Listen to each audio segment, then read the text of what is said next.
Around the world, they're places of outstanding value and importance to all mankind. These places of significance must be protected, as they are often threatened by war, deliberate destruction, natural disasters, climate change, and economic pressures. Since 1972, the UNESCO World Heritage Convention has been committed to preserving and protecting these natural and cultural monuments and sites all across the globe. These UNESCO World Heritage Sites showcase cultural diversity and natural phenomena and are evidence of the bond between human beings and nature. The UNESCO World Heritage List aids in the preservation of these remarkable places, acknowledging the contributions of countries such as one small island state known as Antigua and Barbuda. The UNESCO World Heritage Site spans some of the most picturesque and culturally significant spaces on the island. Along each cove, coastline, and around each hillside, there is a hidden fact, story, and beautiful historical gem waiting for you. Welcome to the Antigua Naval Dockyard and related archaeological sites.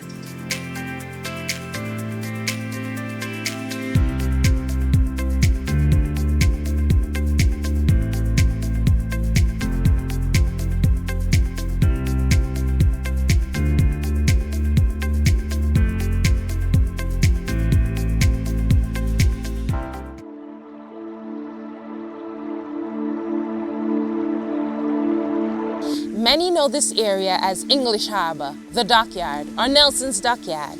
But when speaking specifically about the UNESCO World Heritage Site, we call it the Antigua Naval Dockyard and related archaeological sites.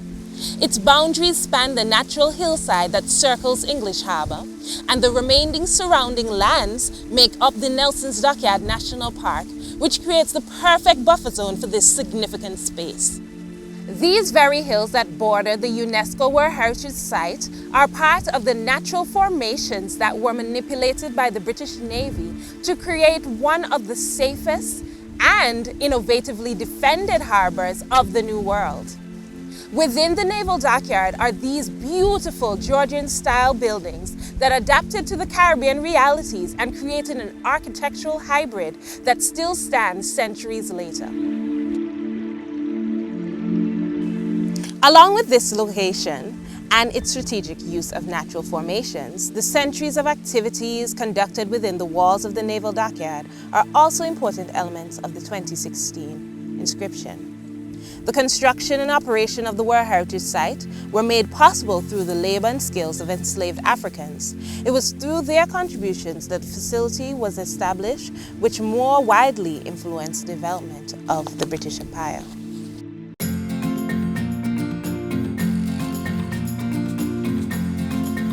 I'm Dr. Reg Murphy. I'm the Secretary General for the National Commission for UNESCO here in Antigua and Barbuda. It's no longer the Nelson's Dockyard as we know it, but this is now a World Heritage Site on par with all others around the world. It was a privilege to have worked on the nomination documents, because during that process we realized just how lucky we are in Antigua to have a site of this status. It's not just a dockyard, but it's a collection of outstanding buildings representative of a very narrow specific time in history, and believe it or not, one of the strongest components was the archaeological heritage. Surrounding us in this national park are dozens and dozens of ruins of structures, archaeological sites, and this archaeological deposition played a major role in getting us nominated. So when you see a bare hillside, it may seem as there's nothing there, but the archaeological values are there, buried for future generations, and a testament to what happened at this important site. The buildings we have behind, you can probably see in the background, they represent a very narrow time period of the sort of mid-Georgian period. They're naval buildings, naval designs. Most of them are designed to be able to, you can knock them apart. There are very few nails. You can literally move these buildings, transport them from one port to another. It's all post and beam construction, except for the brick buildings, of course. But again, it's unique to Antigua, and it's unique to the Caribbean. And because of that, this magnificent harbor facilitated the British Navy on the frontier of the empire in the historical period. It protected Great Britain's interests, and it also gave Britain outpost on the frontier of the empire. Remember, the funding that was created for the sugar industry maintained, in fact, started the Industrial Revolution in England. So there's a huge financial assets here, and that's why we have so many thousands of young British sailors and soldiers buried across this landscape of these hillsides here in the churchyards. It shows the joint heritage we have and the connection to the rest of the world, Africa, Europe, and the West Indies. Now, some 70% of the people who worked here were enslaved Africans. They built and maintained that shipyard. They brought the ships in, they did the restoration work, they did the construction work, and all of this stands as testament to their skills and their sort of, how to put it, adaptability. These people were not necessarily all forced to do this job. It's because some of them were freed when they got here. Once you get in the service of the Navy and the Army, you're actually paid. But you had to stay within their service. And the whole hillside behind me now, what you see as a bare hillside, that's where they lived, and the archaeological values are still there. We find early communities that are not registered on any map, all scattered across the hillsides behind us. So this is an area that has extremely important values to Antiguan history, and this was recognized by UNESCO and is celebrated as one of their favorite nominations. When you go and you see the Antigua landscape of this area on the walls in these places like European Union's office, and you go to UNESCO and you see this site, they see this as a classic example of a proper nomination. And you know, they're proud about this, and I get you know, commendations from our colleagues all over the world on this site.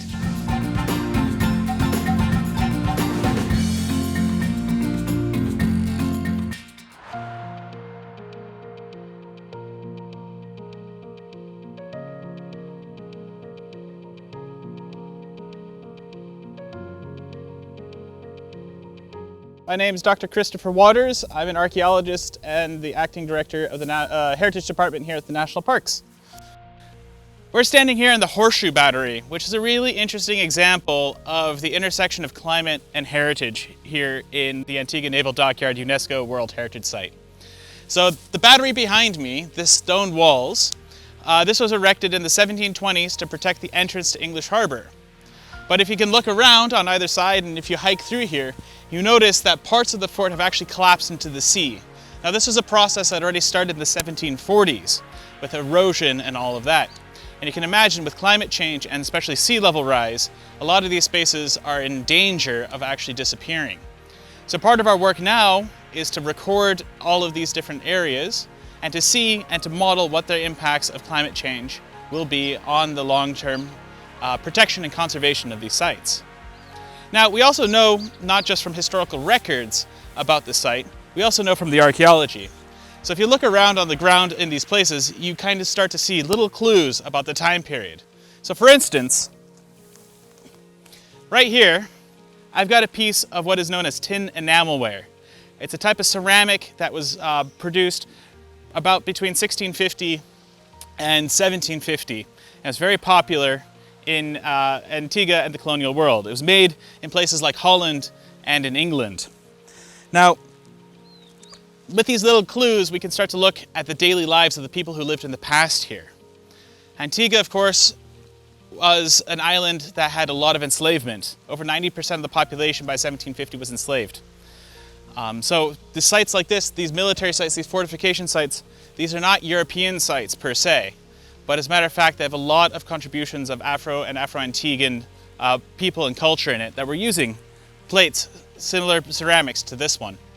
And so a lot of our research program is not just looking at the conservation and the protection, but also the interpretation and making sure that we have an inclusive story, a diverse story that reflects the population of Antigua and Barbuda today.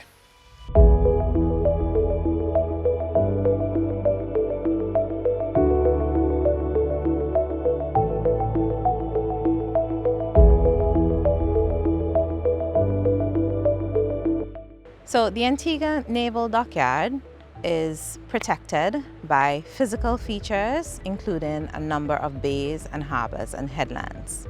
These physical features are formed by natural processes on our terrestrial structure. Now, we are also supported by a number of vegetation types and habitat types. The environment offers natural goods and services to the Antigua Naval Dockyard site, which made it a valuable military site in the past, and also makes it still a site where yachts and sailboats, local and international, come for pleasure and safety. Our mangrove ecosystems, for example, protect our harbors, and as a result we have excellent water quality.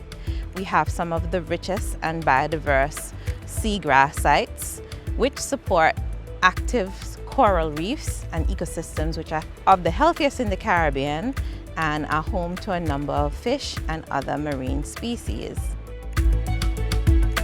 One of the interesting things about this site is that it has a combination of geological features which include volcanic and coralline landscapes.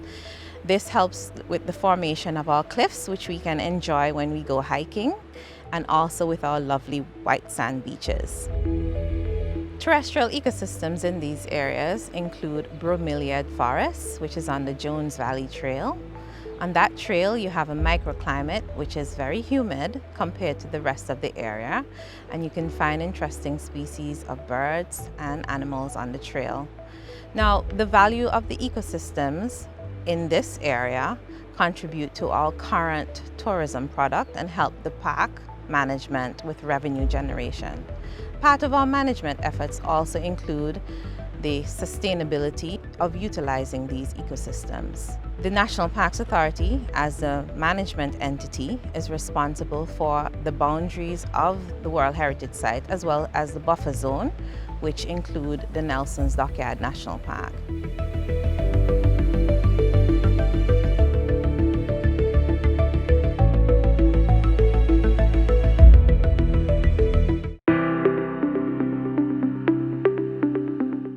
The Antigua Naval Dockyard UNESCO World Heritage Site is buffered by the Nelson Dockyard National Park boundaries.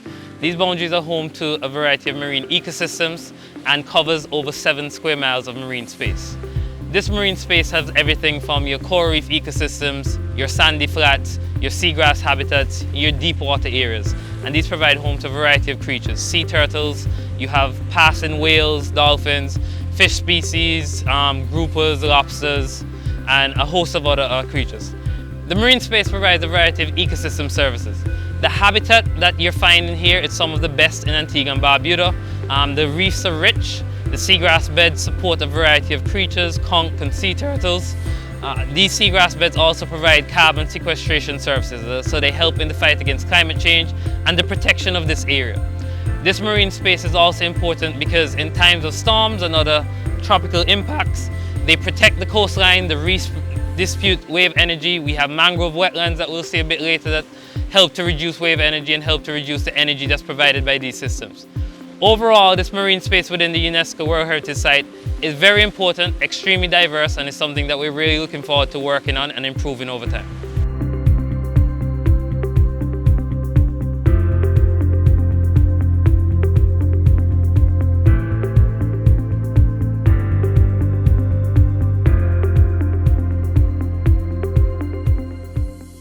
The Dockyard is a place we have all grown up coming to for school, trips, hikes, or other recreational activities.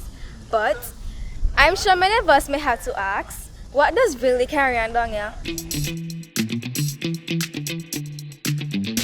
The UNESCO World Heritage Committee classifies each World Heritage Site by 10 different criterions. These criterions speak of the special characteristics that each site possesses, making it worthy of its spot on the UNESCO World Heritage List. The Antigua Naval Dockyard and related archaeological sites was inscribed on the UNESCO World Heritage List based on 2 criteria. Criterion number 2, which speaks of the important interchange of human values over a span of time within a cultural area of the world on development in architecture and technology and landscape design. This simply means that the enslaved Africans who worked in the dockyard for the British Navy built this entire place that contributed to the growth and strength of the British Empire. These Georgian buildings and the archaeological landscape of the area now tell the story of my ancestors and how their lives continue to influence the architecture and overall development of you and me. Criterion number 4 highlights the outstanding outstanding collections of Georgian architecture that were built during an extraordinary period in history. That's right. These impressive structures are enclosed within this naturally safe harbor, and the dynamic use of nature in smart naval defense has presented an excellent example of British naval structures within a Caribbean context. It is clear that the Antigua Naval Dockyard was one of the best locations that aided in British dominance within the Caribbean in a crucial time in history. The dockyard today is used by the charter yacht industry as a place of repair and hurricane shelter, and its workforce of highly skilled craftsmen, the descendants of British sailors and enslaved Africans, all joined together to make up the continuing cultural landscape.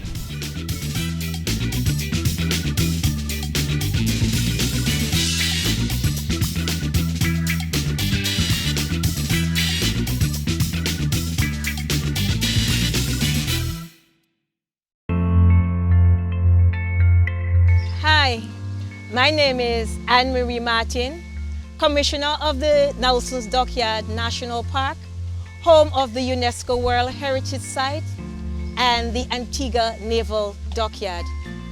As I reflect on the past 5 years of achieving this prestigious designation of a UNESCO World Heritage Site, I am pleased to say it's such a rewarding experience.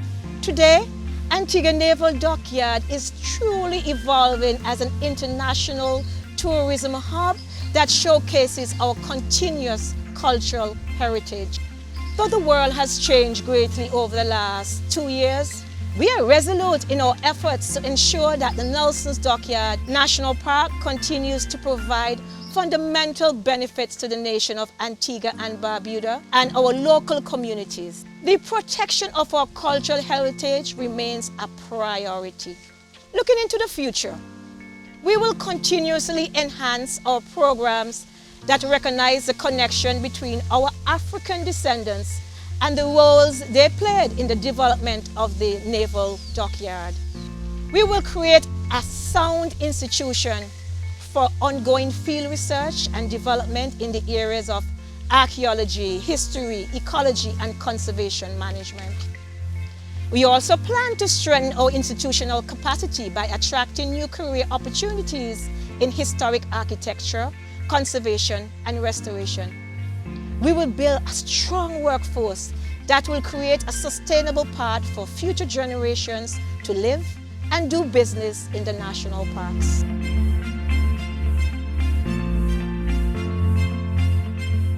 The board and management recognizes the team of the park who dedicate their lives to manage and preserve the outstanding universal value of this unique and beautiful landscape. To all our partners and friends, thanks for your unwavering support. And we look forward to celebrating our 10-year UNESCO World Heritage Site inscription anniversary in 2026.